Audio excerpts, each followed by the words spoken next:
What is going on, everybody? So awesome to see you guys here on this Saturday afternoon. I can't wait to just talk to y'all about the Bears and generally chill out because it should be a really, really good time. So hopefully the echo that was just going on there, yeah. Did it get any better? Because I heard it immediately, and I think a lot of it came from the fact that I was listening to my own stream. Am I still echoing ENB? Let me know, please. If so, we can fix that up ASAP. So I am waiting on perfect. Awesome. Thank you, Case, because I was sitting there like, awesome. So anyways, I'm super excited to get into this because not only do we get to kind of reset the Madden franchise that we had, but I want to show you guys what everything may look like with a Russell Wilson trade, because I got to be honest, I am just really, really excited about the possibility here that the Bears may just get an NFL top 5, top 6 at the worst quarterback, and that they would enter the next season with it. I mean, can you guys think of anything else that would be crazier? Because I personally can't. E and B, we definitely are. So yeah, I was about to say, Case, I know that they recently updated the franchise settings, but I didn't follow them enough to know what that means. Zahid, it's going well. I gotta tell you guys, so before we dive in, I figure we just talk about sort of the state of the Bears. The chat should be working, by the way. But so this is the most excited I think I've ever been as a Bears fan when it came to the quarterback position. Of course, I mean, I don't know. Actually, now that I think about that, it's hard to tell because I was really excited after the 2018 season about what Mitch Trubisky may become. But as far as a trade goes, I gotta tell y'all, I never thought that Ryan Pace would actually swing for the Mac trade. I thought that the Mac trade was going to be a pipe dream that, we could think about and hope for, but not really end up with.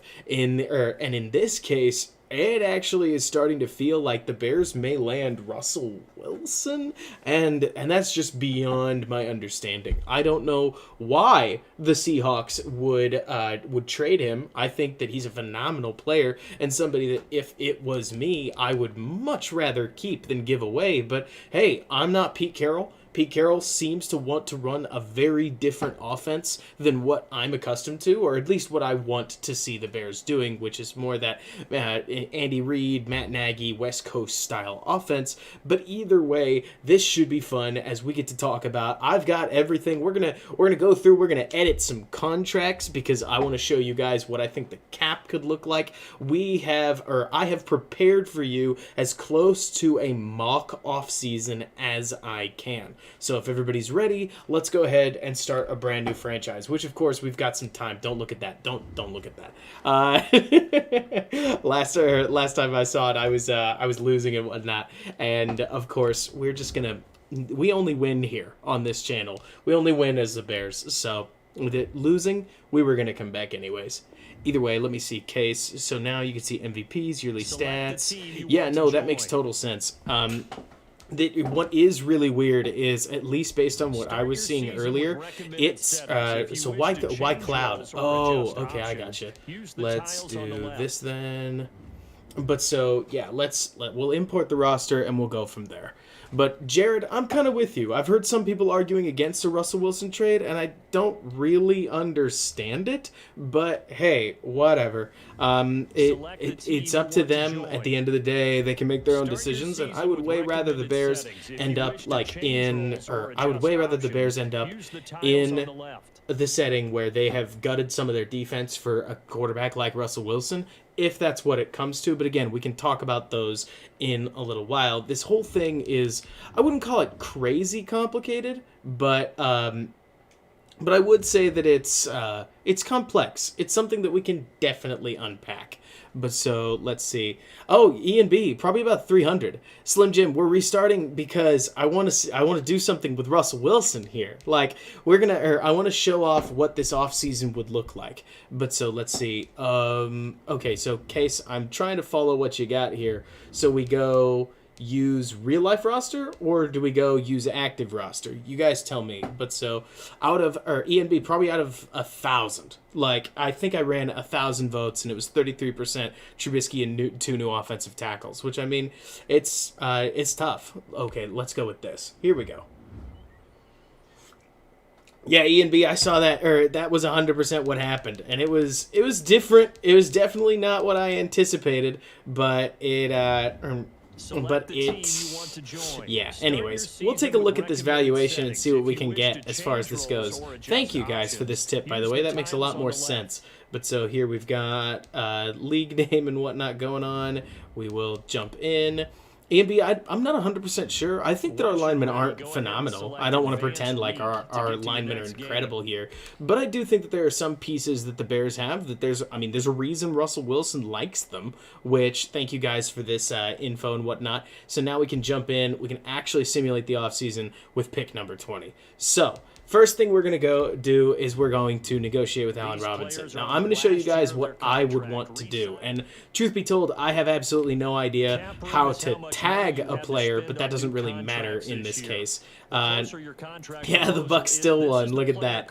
But so we will dive through here. We're going to get to Allen Robinson. If it was me, and I'm going almost entirely based off of cap hit here, right? So I'm going to do the best that I can to just show you guys cap hit stuff, and everything else that happens, just know I'm going to be either tricking Madden with like edit contracts to simulate some restructures or whatever else comes. My guess is that if Allen Robinson was going to re-sign, by the way, he would be re-signing it's an $84 million. This is what I'm looking for anyways, like a $84 million 4-year extension at $21 million total with a cap hit of, as it says, like odd, or what would you call it? Like, with a cap hit right there of about 20.8 doesn't seem wrong, but let's see, tag them, offering 1-year deal. Okay, so we're just gonna, let's see, I want to just tag Robinson, TBH, because I think that simulates the offseason better, but at this point we'll offer him, let's just offer him an $18 million contract. Everybody just pretend it's the tag. It's a dynasty. We'll reset the franchise however we want to, but we're going to go with this. This should work. 1 year, no money. All right, fine. So 1 year, and we will go way less because I want to show you guys the tag idea, and he's no way he takes this. But so then franchise tag. Perfect. Thank you. We're going to tag him. We're going to get an $18 million thing because I just want to push Robinson out of the equation here. Now that we've done that, we can actually talk about moves in free agency, because the free agent moves are almost entirely, I like Robinson, I want to keep Robinson, I love Robinson, but I want to address this outside of Robinson first things first, because there's a whole lot we've got to do. Now let's see the retirements. This can be weird. I saw at one point Danny Trevathan retired, and Jimmy Graham seems to retire sometimes. So let's see. It doesn't look like he retired, even though Andy Reid lost the Super Bowl and called it quits by the looks of it. But, you know, that's Madden for you. So at this point, we're going to go into, let's move on. We'll advance to stage 1 of the offseason. And at that point, we should be able to take a look at our options here. So we can re-sign free agents and we can go to Trade Center. So we're going to go to Trade Center. We're going to set up a manual trade, of course. The whole point of this offseason is, and this reset, is to trade for Russell Wilson. So that's exactly what we're going to do. And of course, in typical Madden style, we're going to start by just offering draft picks and see what they're willing to take. Now, there's this weird, I don't know if it's a glitch, but for some reason, if y'all see this, the Madden evaluates your first year, like your next year's draft pick, as if it's number 2 overall. So that's pretty tantalizing, and it's something I'm definitely interested in. And it may actually get the trade done for us, but so y'all make the call. Do you want me to really simulate this? Like, try to come up with something extremely pricey, or do we want to just see if this works, and if it takes it, woohoo, Madden points, and we go from there? The reason I talk about this is that the Russell Wilson trade is no doubt going to be expensive. I expect at least 3 first-round picks, but would you believe it, Madden only lets you go up through 2 years. So I can't offer him 3 first-round picks and call it at that. Not to mention, Madden only lets me offer up to 3 things. So that's not an option. The question becomes, what does Seattle want to do? And I think that's going to determine the rest of this trade. Now, again, we only have 3 things, but I want to walk you through some stuff. If Seattle wants to compete, one player that I actually think has a better chance of going than people realize is Khalil Mack. I'm not going to submit this, so don't worry about it. But Khalil Mack in particular, if you take a look, this is where you're going to need that link that you saw me post in YouTube specifically. Go to the overthecap.com cap calculator, and you'll see what I'm talking about here. If the Bears go to trade Khalil Mack, they're actually going to get back about $5 million. Now, the only reason that matters is to point out that if the Bears did trade Khalil Mack, it's possible for them to do it, and they wouldn't get a ton of cap refund. Like, they're going to actually get more out of a restructure for Mack, where they can save about $12 million in total cap space. But it points out, I point this out because it does mean that the Bears aren't going to be taking such a massive dead cap hit that trading away Mack is impossible if Seattle wanted to compete right now. So Seattle thinks that they're going to trade away Russell Wilson, grab like a Marcus Mariota or a Derek Carr or somebody like that and win. They could very well want Khalil Mack if they're going to play the dadgummit, let's run the ball and let's run the football, let's play good defense, and let's win games. Basically, the Seahawks would in this case become the Bears, which is not unlike what I've heard Pete Carroll wants to do, play really good defense, run the daggone ball. So they might even ask for somebody like David Montgomery, but if you ask me, all of it's worth it, because I think the league is moving in a direction where, I get it, everybody wants to talk about Seattle's postseason experience and what keeps going on there, but a lot of us forget that Seattle, especially come playoff time, they ended up pretty banged up on the offensive line. I know one of their offensive linemen, and his name escapes me, he got hurt in the middle of the season, one of their best ones, and he never really returned to form. I took that out of a Ben Baldwin article, so I'm going to trust him on that. Not to mention Tyler Lockett got hurt, and he is a big time part of their offense, and I have absolutely no idea when it comes to Metcalf and whatnot, but I was reading an article recently that really gave the impression that Russell Wilson's supporting cast started to fade, and of course it led to a big dip in production for him. So let's be honest, like I am not trying to say quarterback is everything. If quarterback was everything, I don't think the Bucs win quite as handily against Patrick Mahomes as they do, but I do think it's a lot. And if we've seen anything in Chicago recently, it's that Chicago has the ability to win games. So Case, Carson is a great call, by the way, but Carson's leaving in free agency more than likely. The Seahawks have a fairly expensive roster to maintain, so it wouldn't surprise me if Carson walked, and if that's the case, a cheap, controllable running back like Montgomery might pique their interest, but who really knows? The point here is that based on where I am as a Bears fan right now, and I'd love to hear what you guys think about this, is I would rather the Bears sort of live or die with a proper quarterback so that we could see what happens, because the Bears haven't had one of those in a dadgum long time, and we go from there, and if it works, great, and if it doesn't, we reset, but we still have Russell Wilson. At that point, he's like 33, 34. Either way, if they don't want to compete, the reason I talk through this is that, again, probably 3 first-round picks. We're going to simulate that with the 2 that Madden allows us. If the Bears don't trade away Khalil Mack because Seattle decides we're probably not going to compete, let's just take the players that we can and go from there, you're probably looking at Darnell Mooney or Jalen Johnson getting packaged into this. I think Roquan Smith's a maybe, too. I'm not trying to dog on Smith. I love Roquan. The thing is, though, Seattle has Bobby Wagner, and I'm not 100% sure they want 2 elite linebackers that eventually they would have to pay. They may more want to stick with guys like Jalen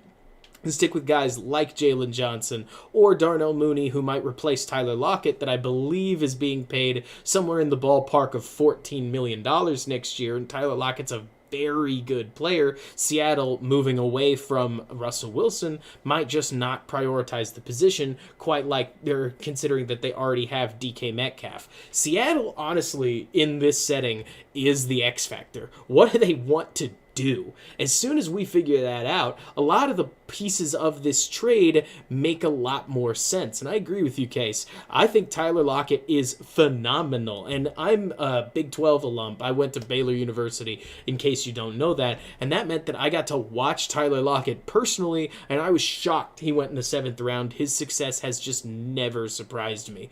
But we'll have to see what happens when it comes to this. And I get what you mean, Superman, about trading up for Zach Wilson, but you got to remember that if the Bears did trade up for Zach Wilson, they're going to have to trade this year's 1, this year's 2, next year's 1, and maybe like next year's 2 as well to get there. So it's not that you're going to trade it's not a dissimilar package to go for Zach Wilson instead of, or like to go for Zach Wilson when instead you could probably get Russell. And would you believe it, if you do get Russell Wilson, you can restructure his contract down to a cap hit of about $7 million this year and really tie everything together. It sounds wild. I think it sounds kind of crazy when you phrase it that way, but it's nevertheless true. If you trade for Russell Wilson, you have the opportunity to restructure him to take his cap hit, which is going to be surprisingly low, by the way, because again, take a look at that over the cap calculator. If you go to Russell Wilson, which in that case you'd have to search for the Seahawks, but you get the idea. Russell Wilson would only have a $22 to $23 million cap hit for the next 3 years of his contract, which is really valuable for a quarterback of his talent. That's where I look at somebody like Wilson. And again, if this is going to work out, I think it's phenomenal. I really think that the arm and a leg that it's going to cost for Russell Wilson is well worth it, given that normally teams want to find the Hall of Fame quarterback and go from there. This is a way to do it, and while it's definitely expensive, I think of all the positions to trade 3 1s for, quarterback is as good as as you're going to be. Hey, Audrey, great seeing you. Let me take a look. Yeah, exactly. If it's going to cost, I agree. If it's going to cost roughly the same to get Zach Wilson, Justin Fields, Trey Lance, whoever would be there at like number 3, number 4, because you'd have to get up that high. You're probably not getting number 1 or number 2. I do think that it's more worth it to to just take the guy who has not just won a Super Bowl, because we said that about Nick Foles, but played at a very high level for a very doggone long time and gone from there.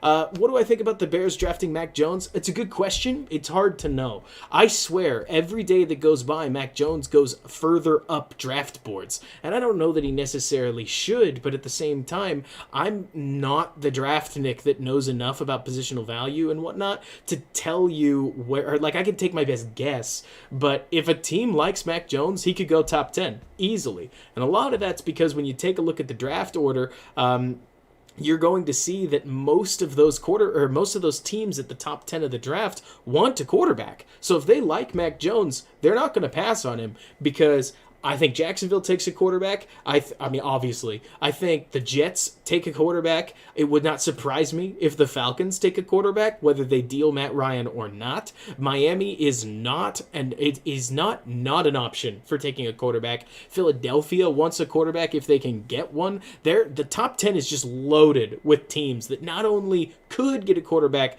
but very well may want a quarterback. And it's why, like you're saying, Steven, it just won't shock me if Jones is way out of the Bears' reach, because I'm just talking about the top 10. I haven't gotten to the next 10 yet, which makes me think that as far as the Bears getting Mac Jones, you may have to trade up for him, and that would be tough. But so, Case, you asked how old is Russell Wilson? Russell Wilson's 32, going on 33. And what makes that complicated is, so we talk about Kyle Fuller, right? Kyle Fuller's 29 years old, which is not young, and it's not crazy old. But Russell Wilson's 3 years older, so doesn't that mean he's old? It's hard to tell with quarterbacks nowadays. If you look around the league at the really phenomenal quarterbacks, you're talking Aaron Rodgers, you're talking Tom Brady, you're talking Matt Ryan, you're talking, we'll throw Ryan Tannehill, who's playing efficient football in Tennessee, and Matthew Stafford Stafford in here for argument's sake. So with those 5 that you're looking at, all 5 of them are still playing really good football and haven't actually fallen off that hard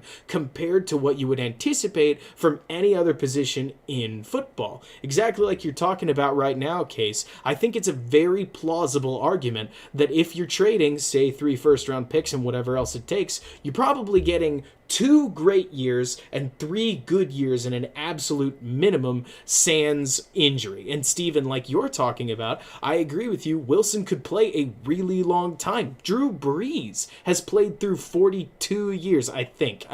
You could fact check me on his age, but Drew Brees has just played and played and played and played, and I think Russell Wilson may very well try to do the same thing. The bright side being, and man, this is where like the film nut in me wants to dive into his film, but I feel like that's too much of a jinx.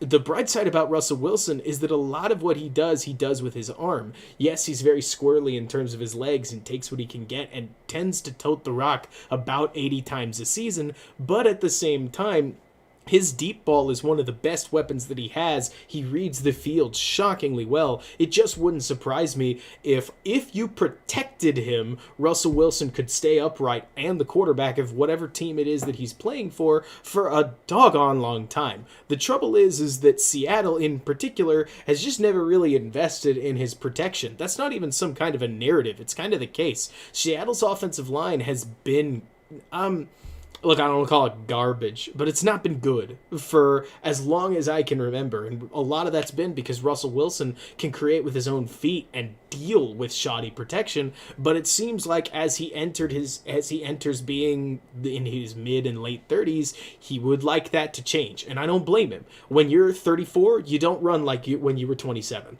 And eventually you can't play that same kind of football. I think he's looking to transition. But I'm really intrigued at the idea of Wilson set up, I am intrigued at the idea of Wilson coming to Chicago, that storybook city to potentially go win with and go from there. I'm excited and I want to see it happen. So the question is, at this point, would I take the first round of this year's, who would I take? You know what, Jeremy? That's the thing. We get the chance to test that. My assumption here is that if there's one thing Chicago wants to protect, it's this pick right here. It's why I'm going to protect it. It's not just because my understanding is that Madden will actually let me do it. Hey, JM, great seeing you. But I want to protect round 2, pick number 52. That's one that the Bears probably need, because if the Bears are going to get, say, a right tackle or another good player alongside Allen Robinson, Russell Wilson, and whatnot, they're going to need that second round pick to do it. And in this case, we're going to do our darndest to hang on to it. So at this point, we're going to keep it. The question is, do y'all want us to go with the trade Khalil Mack scenario, or do we want to go with trade a young player, or do y'all want me to just Madden it out and just hit submit here, and if they take it, they take it? I'll go with whatever. It's totally y'all's call on how realistic we want to be. But so at this point, I'll leave it to you and can talk about whatever else. So we've got 1 vote for trade Mac. I won't go on for that, or I won't go at that instantly. One thing, by the way, that is also really interesting, if you take a look at the over the cap calculator yet again, I'm going to just keep throwing people there, or like throwing people in that direction, because that's the key here. But so, yeah, let's see how it goes. I like that idea. Why not, right? So Seattle, they want a little bit more. They need a little bit of sweetener. So let's see. We probably don't need to trade Khalil Mack to sweeten the deal. Again, if we're looking to just Madden it out. But so let's see. Oh, one other thing that I do want to talk about a potential Mack trade. I love Khalil Mack. I think Khalil Mack is awesome. Jamie, we're going to extend Kyle Fuller here in a little bit, so I want to kind of keep him. Yeah, let's see if... I think Montgomery makes a lot of sense. Somebody brought that up. I think that works. Let's see if Montgomery gets this deal done. Why can't I find running back? I am halfback. I'm looking for RB. That's what's going on here. But so let's see... I would not be surprised if this goes through. It did. So we've got 2 draft picks and David Montgomery. We have now acquired Russell Wilson. Hooray! Russell Wilson! Yeah, so we got Tariq Cohen as the feature back. We'll probably have to fix that. But at this point, we now move into this. So One thing that'll be interesting, or so one thing that's interesting, I do want to just throw out there about Khalil Mack is if the Bears did trade for trade Khalil Mack away, I do want to point out that it actually helps them a lot with the 2022, 2023, and 2024 cap. So the cap space that Khalil Mack's trade would free up is about $26 million, which, to be clear, that means that trading Khalil Mack away would actually make it such that Russell Wilson's contract would pay Russell Wilson less than Khalil Mack stood to make over the next 3 years. His cap hit is truly that big. But so, Mr. Mack, I tried it. It didn't quite work. We were so close.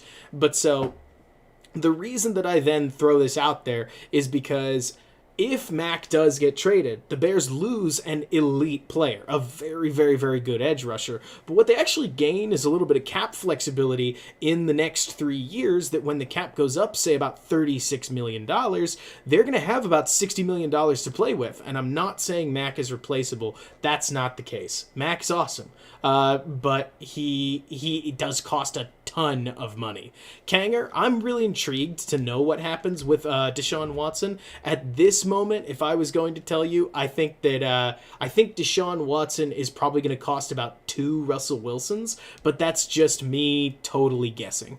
At this point, I need to mess with the contracts real fast, because now that we've traded Russell Wilson, the Bears are going to go ahead and they're going to go all in. ENB, I think it's worth trying to do that. So if the Bears go all in, these are a lot of the moves that they're going to make. The first thing that they're going to do is that they're going to extend Kyle Fuller. Now, understand that everything that I'm about to do is specifically to make sure that the 2020 or 2021 cap hits match up with what they could. Everything that I'm about to do is actually cap specific, and if you go about doing this inside